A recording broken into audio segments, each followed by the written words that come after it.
buenas tardes o buenas noches, estimadas y estimados suscriptores del canal Gilgamesh Tencre de YouTube, Gilgamesh92 en TikTok. Pues nos encontramos aquí en el marco de la librería Hiperión en la presentación del libro El combate de Camarón, cuyo autor es el doctor Héctor Strobel del Moral. Muy buenas noches, doctor Héctor Strobel del Moral. Buenas noches. ¿Con quién tenemos el gusto? Con Bruno Baronet. Él es el comentarista del libro y además pues es especialista también en el tema que hace unos minutos escuchábamos en la conferencia impartida por ambos especialistas en la materia. Y escribió un capítulo. Doctor Héctor Strobel, en primer lugar, ¿qué relevancia historiográfica tiene su obra para la historia nacional, pero también en la historia universal, en la historia general? Es una pregunta interesante. Este libro un poco compensará la falta de estudios que había sobre Camarón y además de todo el episodio que había en torno a Camarón. Las guerrillas, la contraguerrilla, un tema que trabajó Bruno, pero también el gobierno conservador que se instauró en Orizaba y sobre todo también el combate de Camarón, un tema que había estado presente en la agenda historiográfica pero que todavía no se había atendido. Doctor Bruno, buenas noches. ¿Cuál es la aportación principal en términos historiográficos y desde la sociología del capítulo que usted escribió en esta obra? No, pues este proyecto de historia militar es novedoso. Es novedoso porque es la primera vez que estudiosos mexicanos, historiadores mexicanos, yo no lo soy, pero me invitaron y estoy muy contento, están produciendo una visión de la historia hecha desde aquí, ¿no? Porque hasta ahora, la historia siempre decimos que la escriben los vencedores, pero es más complicado en general, ¿no? Cuando nos acercamos, porque ¿qué usos posteriores hacemos de los combates, de las guerras, ¿no? Porque parece que eso quedó en el pasado, pero no, vivimos esta herencia del pasado hoy, ¿no? Y ser francés en México, como es mi caso, pues también es preguntarme cuál ha sido la relación entre el pueblo francés y el pueblo mexicano, más allá de esta guerra de intervención o de invasión, ¿no? Y contemplando la resistencia, ¿no? de las masas campesinas mexicanas, pero también de sus notables. Entonces creo que este libro nos permite ver la historia más allá de una historia oficial, es decir, una historia que sale de la investigación de archivos, ¿no? De archivos históricos, como es el trabajo del historiador, ¿verdad? Pues buscar en documentos, muchos de ellos escritos en francés, ¿verdad? ¿No? Y tratar de contextualizarlos, ¿no? O sea, estudiarlos en sus contextos de producción de la historia, ¿verdad? Y paso la palabra al historiador. Muchas gracias. Respecto a la visión que tiene el gobierno mexicano de rescatar a Benito Juárez, ¿no? Ya vemos que el presidente de la República actual pues exalta mucho el juarismo, etcétera. ¿Qué tantas estas tipo de investigaciones, qué tanto, digamos, repercuten en esa dejar o abandonar un poco esa visión nacionalista, juarista del gobierno respecto a publicar algo sobre los franceses, que estaría contrariando un poco el discurso del presidente de los juaristas contra los conservadores, contra los extranjeros, etcétera? Yo no diría necesariamente contrariar, sino más bien nutrir el debate. A fin de cuentas, lo que el presidente, lo que el gobierno, ¿no?, dice son discursos. En este caso es un discurso académico. ¿Consideras válido hasta cierto punto el discurso del gobierno? Bueno, hay que decir por qué. ¿Consideras negativo el discurso? También hay que decir por qué. Pero a fin de cuentas, yo creo que lo que hay que decir es un aporte académico. Esa es mi perspectiva. Y por último, recomienden por favor el libro y también pues hagan un breve resumen de cuál es su principal aportación a historiográfica y para el público en general. Más que historiográfica, porque ya lo hablamos, al público en general, por favor. Sí, en este caso yo creo que el principal aporte es que es un libro de historiadores, un sociólogo y en general académicos dedicados a este tema que no había sido tratado por ni historiadores, ni académicos, ni nadie, únicamente por empíricos, por divulgadores, por militares, etc. Ese es el principal aporte, a mi juicio. ¿Cuál es su principal aporte para el público en general de esta obra? No, pues considerar que cuando estudiamos la historia no debemos de acercarnos únicamente como lo hacen algunas personas, ¿no? Únicamente a las fuentes de las élites, sino ver qué pasó con los de abajo, con las mujeres que cargaban el armamento o los víveres de los combatientes, con las niñas y los niños que estaban muy presentes en los actos bélicos, porque acompañaban a sus familias, ¿no? Y incluso dentro de las tropas francesas, ¿no? Había, ¿qué vamos a hacer? ¿Edecanes? ¿Sí? ¿No? ¿Edecanes? ¿Edecanes? Edecanes eran niños, ¿verdad? Sí. ¿Sí? Como los que llevaban el tambor. Ayudantes de campo, músicos, Ajá. tambores. Y entonces estaban presentes también, pues, no solo oficiales, porque muchas veces los historiadores se van a los oficiales, los generales, los coroneles, y cuando vemos que los soldados, pues, eran campesinos, y en el caso de los franceses, muy pocos tenían el francés como lengua materna, sino que hablaban los dialectos campesinos, o eran hijos de obreros de las primeras fábricas de la primera y segunda revolución industrial. Es decir, que este libro nos permite voltear a esta otra historia que no va a estar en los libros de texto, claro, porque pues aquí en este libro la guerrilla llevada a cabo por el general, por los militares como Porfirio Díaz, pues aquí la reseñamos, ¿no? Porfirio Díaz, que se escapa de los franceses en 1863, ahí en la primavera de Puebla, ¿no? Se les escapa porque tal vez ellos estaban un poco borrachos o no descuidaron a sus presos, ¿no? Y van a deportar a Porfirio Díaz a las islas de las Antillas. Pero pues no ocurrió. Él luego encabezó la guerra de guerrillas, ¿verdad? Pues yo creo que es importante recordar el papel de estos héroes nacionales y no solo arrinconar a Porfirio Díaz como este malvado, ¿no? Del porfiriato, ¿no? Que de cierta manera hubiera vendido la patria, cuando de cierta manera pues él ha sido uno de los pues, principales jefes militares que sacaron a los franceses del país, ¿verdad? ¿O no? ¿Me equivoco? ¿No? Es un tema del que se puede debatir mucho. ¿Verdad? Lo podemos hacer en otra ocasión en ¿Sí? el camino. Gracias. Muchísimas gracias, pues escucharon a los especialistas, estimados y estimados suscriptores del canal Gilgamesh Sinclair de YouTube, Gilgamesh 92 de TikTok, pues lean esta obra, léanla y adquiérenla en, ¿dónde la podemos adquirir? Librería Hiperión. En la librería Hiperión en Jalapa, y pues próximamente también estarán, me imagino, haciendo más libros para divulgar la historia y pues también para divulgar la cultura, ¿sí? Muchísimas gracias. Gracias a ti. A ti. Dale like, suscríbete y comparte la cultura. Gilgamesh Sinclair de YouTube, Gilgamesh 92. Al combate de Camarón, que tiene cierta estabilidad en el trabajo. Yo creo que eso lo podemos resolver si ustedes como lectores van directamente a leer los capítulos sobre estos otros acontecimientos que a lo mejor no tienen el interés que ha despertado en términos gubernamentales y diplomáticos el combate de Camarón, pero que fueron importantes en la medida que forman parte del curso de acción de la intervención francesa y la defensa de la soberanía del Estado mexicano. Particularmente es encomiable, y no es porque esté aquí Bruno, el capítulo de Bruno, porque desde una perspectiva decolonial y global nos permite entender quiénes son los integrantes de la legión que está interviniendo en nuestro país y cómo estos mercenarios multinacionales participan de otras guerras colonizadoras en África, en Asia, pero particularmente en algo que nos toca mucho a quienes generacionalmente compartimos la idea de una nueva civilización, de una nueva sociedad, de un hombre nuevo, que fue el primer experimento de gobierno obrero, que fue la Comuna de París.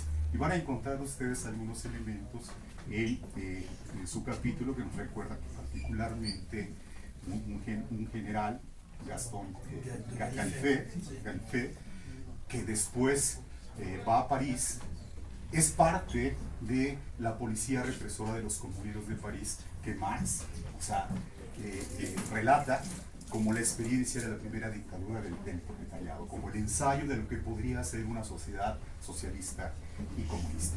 Entonces, el trabajo de Bruno a mí me parece sensacional en ese sentido, porque sin dejar de referirse a los acontecimientos de la intervención y el Segundo Imperio, nos recuerda particularmente quiénes son los integrantes del ejército francés, de la Legión, que están interviniendo en estos sucesos.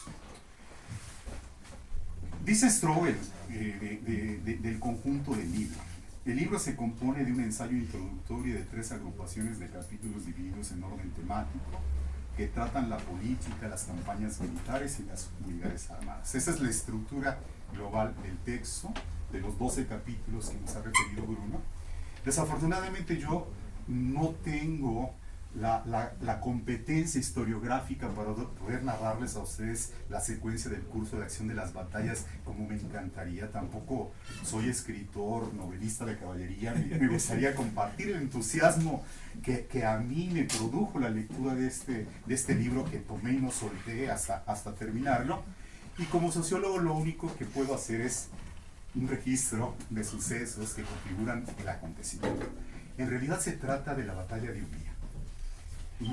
Una batalla de 9 horas que vamos a describir en términos muy generales y que por su duración, digamos, es más importante que las otras batallas de Cerro Gordo durante la intervención americana y la primera intervención francesa, ¿no? De hecho hay referencias donde Strobel piensa que haber elegido Cerro Gordo como el primer punto donde resistir la intervención era un error y afortunadamente se da el tratado de la soledad. Bueno, se trata de un combate no previsto, contingente, que de la parte francesa se produjo por la protección de un convoy de 64 carros que transportaban dinero, armamento y medicinas hacia Puebla. Recordemos que el objetivo es tomar la ciudad de Puebla y después asaltar la Ciudad de México, cosa que logra, ¿no? El combate duró 9 horas, desde el agenciamiento de los guardias frente a la hacienda de Camarón, en la cual se habían resguardado los legionarios de la tercera compañía, intervalo de tiempo durante el cual hubo varios ofrecimientos de las guardias nacionales, sobre todo de Jalapa, ¿no?, para la rendición de los legionarios que no aceptaron. Por lo menos ese es el relato historiográfico dominante y sobre todo el más difundido por el Estado francés, porque les interesa presentar Camarón como un acto épico, heroico del ejército francés que está dispuesto hasta dar la última gota de sangre para defender la bandera francesa y el regimiento al que se pertenece. Ofrecernos esta reseña viva y en caliente. Antes de pasar la palabra a Héctor, porque queremos escuchar historias, ¿verdad? Historias de la gran historia, voy a preparar un poco el terreno para lanzar unas preguntas y luego les toca a ustedes acá como participantes. Pero en efecto, estoy de acuerdo, hay que construir esta historiografía mexicana con nuevas fuentes y fuentes mexicanas, pero también hacer el trabajo que hace Héctor de ir a Château de Vincennes, ahí en París, donde están todos los archivos militares, y está él recuperando, digitalizando documentos que ni los franceses tienen trabajados, ¿no? Y los tiene aquí en su disco duro, aquí muy cerca, porque es del barrio. Entonces, se preguntan tal vez quién soy y todo, porque sí, yo tampoco soy historiador, soy sociólogo, trabajamos juntos con José Alfredo en la UV, pero creo que no hay que dejar la historia a los historiadores, perdón, y menos a los militares. Eso es lo que me mueve. Entonces ahí, de veras que no, el dictaminador anónimo sí se dio cuenta que el autor de mi capítulo tenía un problema con los franceses. En efecto, mi problema no es con México,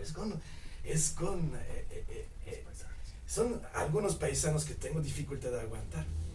Y entonces, pero me tengo que presentar porque hice un trabajo de historia, pero creo que lo hice a la socióloga.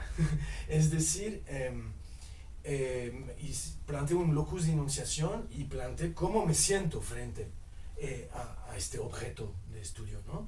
Y entonces pues van a sentir que cuento un poco mi vida, pero la verdad creo que pues se debe de saber que pues jóvenes como yo que estudiamos mucho, e incluso estudié mucha historia en la licenciatura, después me pasé a ciencias políticas y sociología, antropología, pero nunca me hablaron de la campaña du Mexique, la campaña de México, o la expedición du Mexique, la expedición, así en términos militares.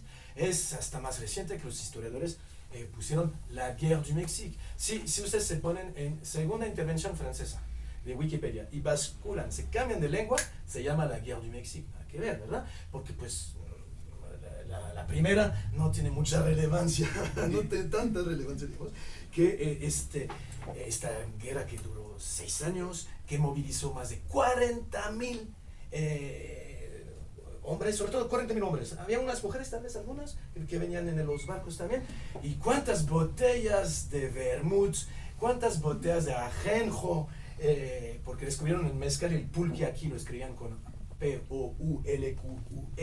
Descubrieron el maíz, decían en sus relatos, porque son mis fuentes, los relatos de hijos de campesinos, porque me escribían mucho mis paisanos en aquel momento, mucho más que ahora. Y cuentan cómo es la vida en México y dicen en sus textos cómo el maíz, eso sería muy bueno para las gallinas ahí en Bretaña. Cuando volveré, vamos a sembrar unos granos de maíz porque comen de esto que llaman tortilla. Sí, es otro grano. Entonces, yo que me apasiona es la mirada de mis antepasados ante México, pero sobre todo ante las mujeres mexicanas, cómo ellos se figuran las mujeres. Ese puede ser un tema también de discusión al final, ¿no? Porque, pues, es largo. Un buen tema de tesis, si buscan un director de tesis, al lado.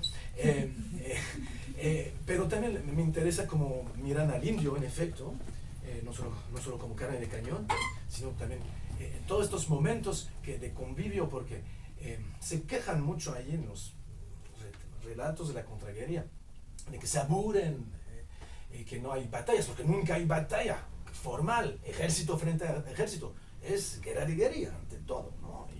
Y algunos combates. Y entonces se quejan de que sea durante temporada de que hay que trabajar la milpa, pues, las lluvias, no pasa nada, nadie les ataca, y a mí me apasiona eso, se ponen unas borracheras. Y lo que cuentan a veces sí da mucha pena. Pues eran muy viciosos mis antepasados, eran muy viciosos. Pues sí, jugaban mucho al juego de cartas, a las barajas, ¿no? Y de ahí muchas peleas, muchos robos a las cajas. Incluso de mis fuentes historiográficas, como el conde Émile de Queratry, ¿no? Bretón, que luego fue republicano y luego fue un represor en la comuna de Toulouse, ¿no? De París de Toulouse. Bueno, en fin, un prefecto. Bueno, él lo agarraron con la mano ahí en Veracruz en la caja de la contraguerrilla y era supuestamente el que firmó, quién sabe si lo escribió, pero firmó los relatos que pues, la SEP publicó y así yo los conocí primero en una biblioteca del Colmex, ¿no? Y ahí entendemos cómo pues estos 37,000 franceses, porque pues por el resto de 40,000 eran austriacos, belgas, también de distintas nacionalidades que luego son italianos, como lombardeses, piemonteses, luego futuros alemanes como de Bavaria, ¿no? Y pues polacos también, ¿no? Hasta rusos, ¿no? Pero ante todo lo que es interesante, no te alcanzo el tiempo para comentar, es que también llegó un batallón a Veracruz, enviado de Sudán, enviado por el rey de Egipto, que era uno de los pocos aliados de nuestro dictador, Luis Napoleón Bonaparte. Y entonces, creo que de hecho es mi capítulo preferido. Es que aprendí mucho ahí. De hecho, entre los sudaneses hubo muy pocas bajas. De hecho, se creía que el mosco de la malaria no le tocaba tan fuerte a ellos. Claro que luego las fuentes mostraron que sí. No, porque en efecto no es el machete del chinaco que mató a más franceses. Es el mosco veracruzano, ¿verdad? Esta enfermedad que llamaban el vómito negro, ¿y cómo es en español? Fiebre amarilla, perdón. Vómito negro es fiebre amarilla. Entonces, pues, yo me presento como pues alguien que en su juventud nunca ha sabido que Víctor Hugo le escribió a Benito Juárez para felicitarlo. Yo no me enteré, eso me enteré hace poco, porque pienso que conocer la historia de nuestros pueblos sirve para sacar lecciones del pasado, habitar y pensar el mundo actual y así proyectarse hacia un futuro menos opresivo y más justo. A manera de evidenciar mi locus, entonces quisiera precisar que en mi familia francesa no celebramos rituales militaristas, mi padre y yo no hicimos el servicio militar, mi abuelo materno fue preso en la Alemania nazi, mientras mi abuelo paterno, más joven, recién finado, trabajó en la granja familiar durante su servicio militar y tuvo que vigilar soldados SS, alemanes capturados después del armisticio. Aclaro ser pacifista e internacionalista, no haber escuchado la carta de Víctor Juárez, y como ha sido el caso de muchos alumnos mexicanos en cada conmemoración. Y con sinceridad no recuerdo haber recibido alguna información en mi niñez, en mi juventud, acerca de alguna invasión francesa en México. Creo que mis profesores pues nunca lo abordaron. Y fue a los 21 años, cuando visité el Museo Nacional de las Intervenciones, y luego en los estantes del Colmex, que descubrí textos escritos por soldados imperiales, y así entendí la necesidad y dificultad de escudriñar otras fuentes historiográficas para conocer y comprender mejor el proceso de esta ocupación imperial de México. Les voy a spoiler el final, porque yo ya subí mi texto, lo liberé en PDF, pues aquí el gobierno de Veracruz lo debería hacer algún día, pero pues yo no soy veracruzano, soy nomás residente. Entonces, yo ya, que me persiga el gobierno. Conclusión, la memoria del fracaso, de una guerra de conquista capitalista y liberticida. Y cito mis fuentes. Las fuentes militares tienden a ser relativamente inútiles para comprender las consecuencias económicas, socioculturales y geopolíticas generadas por el colonialismo militar en la fase más liberal del régimen autoritario y dictatorial del imperio neobonapartista, porque fue hasta 1864, ¿no? Cuando ya al auge de la ocupación, que Bonaparte nos soltó el derecho a la huelga, el derecho a manifestarse desde este año, mero año, ¿no? Para escribir una historia social y popular de este periodo bélico y sus efectos a contrapelo de las miradas castrenses, racistas y sexistas, y voy a decir por qué se me pasó de decir homofóbicas, luego como los artículos de la prensa revolucionaria previos y posteriores a la Comuna de París, marzo, abril, mayo 71, donde escribían periodistas socialistas como Louis Michel, Jules Vallès, Henri Rochefort, Jean-Baptiste Clément o Eugène Varlin, ¿no? Autores de la Internacional, nacidos todos ellos en la década de 1830, como buena parte de los soldados expedicionarios que murieron en México o sobrevivieron. En La Commune, su libro póstumo, la revolucionaria Louise Michel, ¿no?, se refirió a la intervención francesa. Lo publica en 1898, más de 20 años después de haber hablado durante pues, su condenación a trabajos forzados en la isla de Nueva Caledonia. Ahí se topó con una docena de mexicanos, soldados franceses liberados, que en el 1871 fueron elegidos como Guardia Nacional y fueron quienes pues defendieron la revolución de la Comuna de París y que sobrevivieron a las balas de sus oficiales que tenían acá, como Galifet, pero otros más, ¿no? Hay otros más. Galifet, conocido como el masacrador de la Comuna de París. Y entonces Louise Michel se topa ahí en la Nueva Caledonia. Ahí ella era maestra, trabajaba con los niños del pueblo Kanak, ¿no? Todavía es una colonia francesa ahí. Y entonces, pues ahí, pues ¿qué decía Louise Michel pues, sobre la intervención? Y me parece que es mi versión. Ella habla de una guerra de conquista, así tal cual, ¿eh? Yo fui el que traduje, ¿eh? Guerra de conquista instigada por los financieros a los que Napoleón III había entregado México. Los financieros entraban en escena. Uno de ellos, Yecker, era el más famoso. y puede ser banquero suizo corrupto, como por cierto todos los financieros. Y entonces pues había la tarea de persuadir al emperador de exigir a Juárez la ejecución del tratado pasado con el gobierno de general Miramón, ¿no?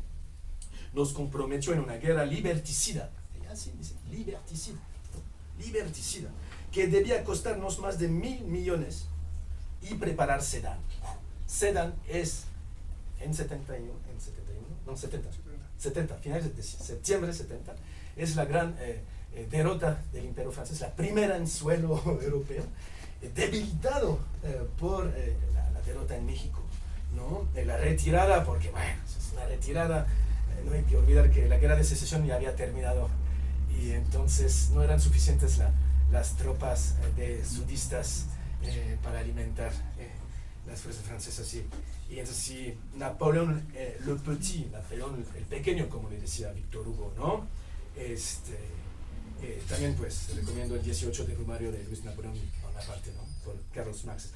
Entonces esta idea de guerra liberticida, ¿no? Guerra de despojo, pues me parece una versión más atinada para explicar lo que pasó acá. Se venían mis paisanos por las minas, ¿no? De Oaxaca, del norte, de oro de plata.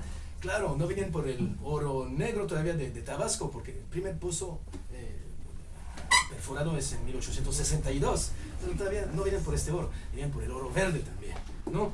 Y, en fin, yo lo que quiero decir, para cerrar, que recomiendo mucho a quienes leen francés, para saber más, el libro de Éric Taladoire, Las contraguerrillas francesas en las tierras calientes de México. Creo que aquí en la librería les pueden conseguir libros del extranjero sin problema. Y un libro más fácil de encontrar, que se llama Yo el francés, biografías y crónicas, la intervención en primera persona de Jean Meyer, ¿no? Del CIDE, gran referencia. Este libro lo tuve que leer cuando recibí esta invitación, no lo había leído antes. Entonces, ahí va una pregunta para ti, ya casi termino. Uno de los 3 sobrevivientes de Cameron es Évariste Berg. Évariste Berg tiene un nombre alsaciano, ¿no? Había nacido en la isla Borbón, en la Reunión hoy, o sea, una isla francesa en el Océano Índico. Y a los 18 años se había alistado en la marina para salir de ese fin del mundo, dice. En 1854 navegó en el Báltico contra los rusos y ganó su primera herida. Luego desembarcó y se fue con los suavos, que pronto lo hicieron teniente con sus 3 medallas de Crimea y otras tantas de Italia. Era un buen tipo, alto, guapo, pero nunca tuvo que renunciar discretamente en el 62. Deudas terribles. Pero más bien, esa historia de pederastia con jóvenes soldados. Él no era malo, pero un día intentó con un joven ordenanza que lo tomó muy a mal y lo contó por todas partes. Al coronel ya le resultó imposible cerrar los ojos, ver cambio de nombre, se fue discretamente al regimiento extranjero. Es que todavía no se llamaba región, decimos legionarios, pero en aquel momento era regimiento extranjero. Legión étrangère viene después. Lo que trajo a México a morir. No murió en Camerón, como casi todos sus compañeros, por más que haya peleado como león. Los mexicanos lo curaron, lo atendieron muy bien y lo felicitaron antes de soltarlo. Luego se echó el segundo sitio de Puebla, el final, y ahí murió de sus heridas en el hospital, un mes después de la victoria. Se me olvidaba decir que era bachiller 2 veces, en letras y en ciencias. Así que excelente soldado y muy instruido. Murió antes de cumplir 30 años. Sí, tenemos muchas historias, pero yo repito que lo que a mí me fascina en este libro es pues verme como hijo nieto de campesino, que también me hubiera podido tocar, ¿no? Porque pues la tierra no alcanza para todos allá, hay muchos hijos. Y pues muchos de nuestros héroes no hablaban francés, hablaban dialecto, porque venían de todas las regiones, ¿no? O sea, hablaban lengua regional, y muchos hablaban otras lenguas también, ¿no?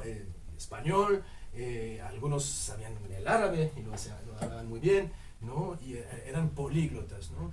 Y pues el héroe que yo trato de desmitificar acá, el coronel Dupin, ¿no? El coco de los niños acá, pues él cuando llega aquí es su campaña número 19, ha estado en 18 campañas previas, en 4 continentes, no creo que le falta Oceanía, no, había estado en Oceanía nomás.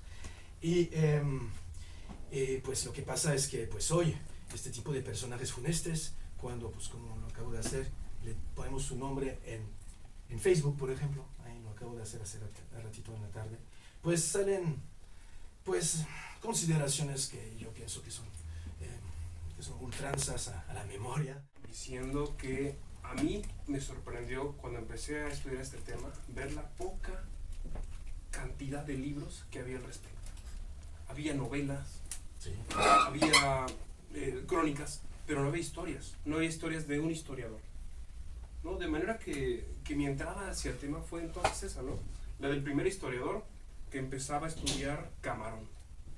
Fue un tema que obviamente no pude hacer solo, tuve que recurrir a Bruno, ¿no? Y a otros especialistas interesados en el tema para que estudiaran la contraguerrilla, la guerrilla, el escenario de Veracruz, ¿no? Eran realmente muchos temas, no se podía estudiar Camarón de manera aislada. Y a partir de esto, el resultado fue este libro, ¿no? Un libro que los franceses, que he conocido militares, llaman la versión mexicana, ¿no? A mí como que me ofendió, yo diría más bien la versión de un historiador, no solamente, puede que le agreguen mexicano, porque en lo que hacía yo más énfasis era en la poca atención que se le había prestado a las fuentes mexicanas, y además de eso al poco análisis que se había hecho de las fuentes francesas. El relato básicamente francés se había construido a partir de los relatos de los mismos franceses, ¿no? Para mí era alucinante eso. ¿Cómo es posible que hagas un libro con 2 fuentes y lo reveles como lo que ocurre en Camarón, sin tomar en cuenta la fuente mexicana, que sí la sabía, ¿no? Por supuesto, ¿no? Y ahí empieza un poco el problema, porque ustedes lo verán en el libro, para los franceses eran 2000 soldados, los mexicanos. Entre el diálogo de sordos, entre el diálogo de franceses, obviamente ese discurso de los 2000 soldados va a prevalecer, pero en realidad eran 800, y tampoco se hablan de las condiciones. Ahorita Alfredo habló de las armas, por ejemplo. Las armas que llevaban eran, por mucho, desiguales, ¿no? Había uno que otro rifle moderno, pero la mayoría eran rifles muy viejos, machetes, etcétera. No eran armas de las que llevaba un ejército profesional, ¿no? Otro tema muy importante, ya un poco lo mencionaron ustedes, es que realmente este ejército mexicano estaba formado por reclutas tomados a la fuerza, la leva, ¿no? Los oficiales se iban a los pueblos, y hablamos de aquí cerquita, hablamos de Jico, hablamos de Coatepec, se iban a esos lugares, agarraban a la mayor cantidad de indígenas posibles, de muchachos posibles que no podían defenderse, y los volvían soldados. No les daban tanta paga. Y algo interesante es que eran las mujeres las principales interesadas en que se soltaran estos chavos, ¿no?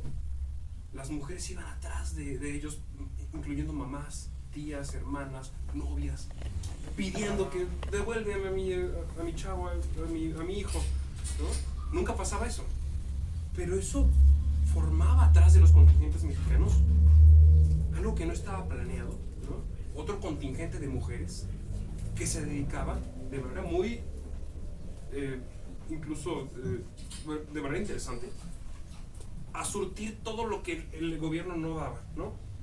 Las mujeres se encargaban de alimentar a la tropa, se encargaban de coser uniformes para la tropa, se encargaban incluso de cargar las petacas, los campamentos, de poner el campamento. Por ahí Fuentes, un francés lo dice de hecho, es que el hombre mexicano no es capaz ni siquiera de cargar su mochila, y cuando llega al campamento se tira, ¿no? Y la mujer es la que tiene que hacer la cocina, tiene que montar las tiendas de campaña, ¿no? Entonces hay que empezar por ahí. Es un ejército y con estas condiciones.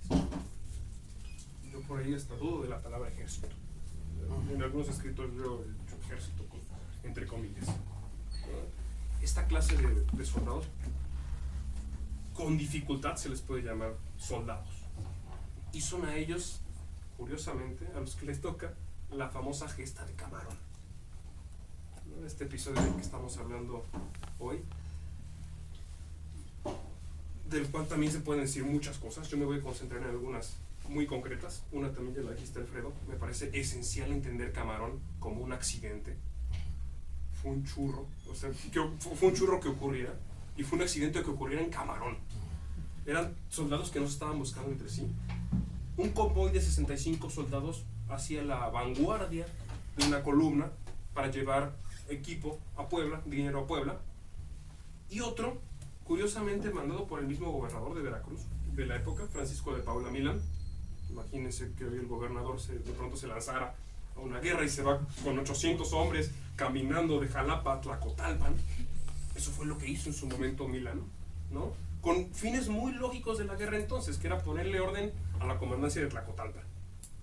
Pues casualmente chocan, y chocan en Camarón, evitándose entre sí. El gobernador no quería enfrentar a nadie, de hecho pasó por Camarón porque era el lugar más despoblado. Pudo haber pasado por Orizaba, por Córdoba, por La Soledad, ahí sí había destacamentos, no lo hizo. Se fue por el lugar que se sabía estaba más desprotegido. Pero curiosamente se encontró con los legionarios, que también estaban huyendo, ¿no? En ese momento ocurre algo bien interesante. Los legionarios, los 65 legionarios, asumen una idea que estaba muy marcada en ese momento en ellos, que era que iban a ser fusilados todos, ¿no? Si los capturaban, lo cual era algo ridículo, ¿no? La guerra, en ese momento en la guerra no estaban llegándose a tales términos, no se tomaban presos, etc. Sin embargo, para los oficiales fue muy útil ese discurso, porque así lograron hacer que estos 65 lucharan a muerte. Y de ahí emana una historia muy interesante que está atrás de todo. La historia de qué es la legión extranjera, qué es el regimiento extranjero. En ese momento, apenas llevaba unos 30 años de creada, eran mercenarios, usando esa palabra, ¿no? Conocemos mercenarios que están peleando ahorita en Ucrania, imagínenselos así. Polacos, Wagner. muchos polacos, belgas, Alemanes. Había alemanes. la mitad eran alemanes, había holandeses, había un español, había un griego por ahí. La mitad de ellos hablaban alemán, ni siquiera francés. Los mandos eran franceses, por supuesto. Pero lo interesante de esto, y es el meollo para mí del asunto, es que eran unidades, eran soldados tan diversos, de tantas nacionalidades, que era muy difícil que lucharan por una identidad, ¿no? Que lucharan por Francia en este caso. ¿Por qué luchar por Francia, no? Realmente estaban ahí por el pago, porque les pagaban muy bien, por eso iban ahí. Además de que era gente que en muchos casos había robado, había muchos ladrones, había deudas. Estaba Evariste Berg, que había sido juzgado por homosexual en los suavos, entonces se metió ahí como para escapar, ¿no? Además les pagaban bien, repito. Eran pesados como la carne de cañón. Sin embargo, este asunto de la legión como un cuerpo de mercenarios era, repito, complejo, ¿no? No había realmente una unión y muchas veces se había caracterizado por huir. Cuando llegó a México, muchos soldados huyeron a Estados Unidos y justamente se les criticó por eso. Ah, qué bonito, te inscribiste al ejército para irte a Estados Unidos gratis, para cruzarte la frontera. Fue lo que pasó. Entonces en este momento era un cuerpo muy desprestigiado. Tras Camarón esto cambiaría, porque tras Camarón se empezaría a usar el relato de que en efecto hubo un grupo de soldados que luchó a muerte, se sacrificó y que luchó hasta el último hombre, ¿no? Se usó ese relato para crear el relato oficial de la Legión extranjera, ¿no? Un cuerpo que, a pesar de que no es francés, sirve y honra al mismo cuerpo y se sacrifica por él. Hoy en día por eso Camarón es tan importante para la Legión. Hoy en día la Legión no festeja su aniversario, su nacimiento. No festeja 1831, festeja 1863, abril. Ojo con eso. Y su estandarte dice Camarón. Ojo también con eso, ¿no? No me voy a adentrar tanto en los relatos de la guerra, del mismo Camarón, ya ustedes lo han hecho bastante bien. Más bien me voy a ir por el relato de la conmemoración, que es un tema, a mi gusto, muy interesante. Delicado. Y muy delicado, además de eso, ¿no? Sensible. Muy sensible. ¿no? Porque este relato se empieza entonces a construir en Francia a partir de eventos que habían pasado en México, ¿no? Camarón estuvo presente, por ejemplo, en Vietnam. En Vietnam hubo franceses sacrificándose, franceses no, legionarios de todo el mundo sacrificándose en nombre de la bandera de Francia, usando el lema de Camarón, ¿no? Pasó también en otras guerras, pasó en Corea, etcétera. Es decir, Camarón, y a la fecha sigue ocurriendo, cada vez que la legión extranjera está en un lugar, se honra a Camarón, sobre todo el 30 de abril. Pero había un problema, que ese discurso estaba alejado de México. Honramos Camarón, que está en México, pero lo honramos desde África, lo honramos desde Asia, desde Francia. Hubo entonces una necesidad por parte de la legión de empezar a acercarse a México para construir este famoso memorial. ¿Han ido a Camarón ustedes de Tejeda? Está cerca de Córdoba, vayan, hay un memorial gigantesco, ¿no? Es alucinante, es muy bonito además, cuya historia es también bastante interesante, porque fue una historia de negociación con autoridades mexicanas, con el gobierno del estado de Veracruz. Rafael Murillo Vidal, por ejemplo, nombre de esta avenida, dijo que estaba de acuerdo, pero le echó la bolita a otros, le echó la bolita al ayuntamiento de Camarón, y el ayuntamiento de Camarón dijo, sí, pues vamos a hacerlo. Pero cuando los sucesores de Murillo Vidal se dieron cuenta de que estaba construyéndose un monumento enorme a la intervención, que era como le decían ellos, ¿cómo es posible que estén haciendo un monumento en México a favor de la intervención, ¿no? Entonces, Rafael Quirasco, otro gobernador, y sobre todo, alguien bien interesante, Fernando Hernández Ochoa. Rafael Hernández Ochoa. No, entonces no es Rafael Hernández Ochoa, es antes. Se me fue. Lo voy a recordar, ¿no? Junto con otros gobernadores empezaron a ver ese memorial con mucha desconfianza, porque además estaba en contra del nacionalismo mexicano, que se había construido bajo el relato de la República Triunfante de Benito Juárez, derrocando al ejército francés y al Segundo Imperio, e imponiéndose, ¿no? Y nos ponen ahí una cabeza gigante de Benito Juárez en todos los parques, ¿no? Porque justamente violaba este relato. Entonces estos gobernadores empiezan a decir, no, eso no se va a construir. Este personaje del que no me acuerdo su nombre, perdónenme, está en el libro. Murillo Vidal. Después de Murillo Vidal. López Arias. López Arias, muchas gracias, Fernando López Arias. Alfredo. Fue Fernando López Arias. Fernando López Arias, durante su sexenio, hizo lo posible para evitar la construcción de ese mausoleo, e incluso construyó una escuela enfrente del mausoleo que se llamaba Milán, el nombre del gobernador que derrotó a los legionarios. Contrató para construir la estatua de Milán al mismo escultor que hizo la Diana Cazadora en la Ciudad de México. Hizo otro monumento en Camarón, ¿no? Constantemente quería que la presencia republicana estuviera presente frente a las conmemoraciones de los legionarios. Eso es algo muy interesante. Prohibió que se construyera y aún así se seguía construyendo, ¿no? Aún así se le desobedeció. Fue requerida entonces la ayuda diplomática, así había diplomáticos profesionales ahí. El embajador de Francia vino a Veracruz a hablar con el gobernador para pedirle muy atentamente que querían hacer eso para sus fines. Y además se instrumentalizó un discurso bien interesante que sigue usándose a la fecha. Camarón debe de conmemorarse no solamente por las virtudes militares de los legionarios, sino también por las virtudes de haber atendido a los heridos de los mexicanos, ¿no? Entonces debía de haberse una conmemoración mutua, ¿no? Se empezó a instrumentar este discurso. Curiosamente tuvo más eco con los gobiernos priistas de hace algunos años, ¿no? Miguel Alemán, Fidel Herrera, fueron los que se interesaron más en esto. Okay. La línea magnética. Sí.